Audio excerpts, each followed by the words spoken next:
Ladies and gentlemen, members of the Brigade of Midshipmen, and in particular the class of 1967, the President of the United States.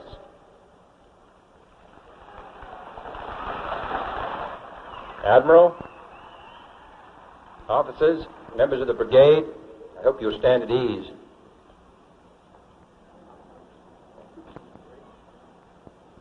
Perhaps the plebes will. We'll explain that to them. That comes later in the course. I want to express our very strong appreciation to all of those of you in the plebe class who've come into the Navy. I hope that you realize how great is the dependence of our country upon the men who serve in our armed forces. I sometimes think that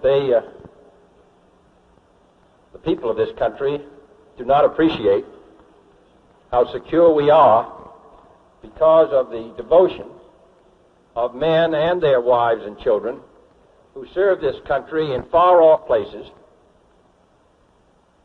in the sea, in the air, and on the ground, thousands and thousands of miles away from this country, who make it possible for us all to live in peace each day. This country owes the greatest debt to our servicemen. In time of war, of course, there's a tremendous enthusiasm and outburst of popular feeling about those who fight and lead our wars, but it's sometimes different in peace. But I can assure the people of this country, from my own personal experience in the last 2.5 years, that more than anything,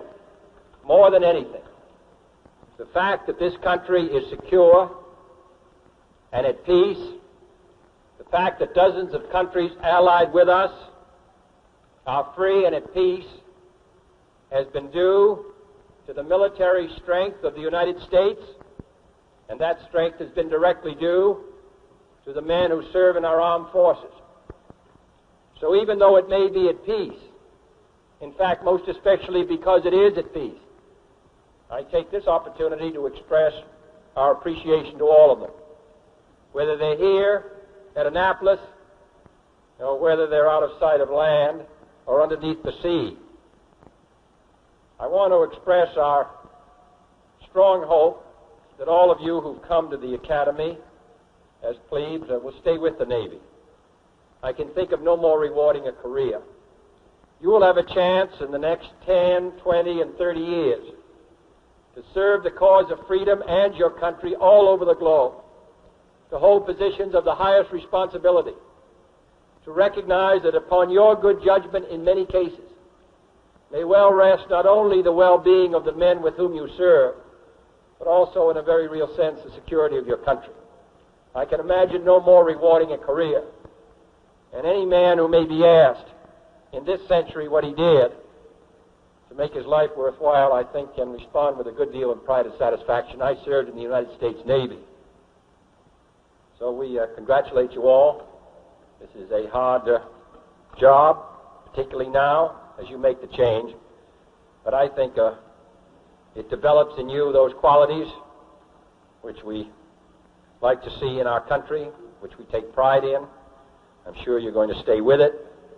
I'm sure you're going to be able, by what you're now going through, to find the means to command others.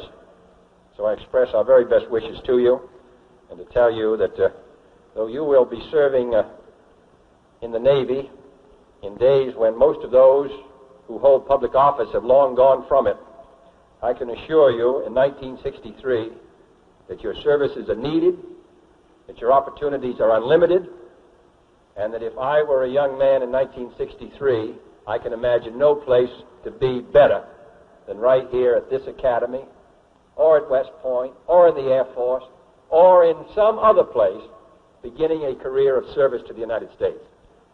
There's an old story which I will close with, which will give you very valuable advice as you follow a naval career, about a yeoman who watched a lieutenant begin a meteoric career in the Navy, and he always used to go in every morning and open up his drawer and pick out a piece of paper and look at it, put it back.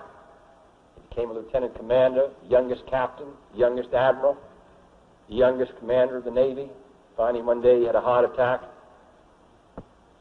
The yeoman said, well, I want to see what's in that paper. It might help me. So he went over and opened up the safe and pulled out the paper. And it said, left port, right starboard.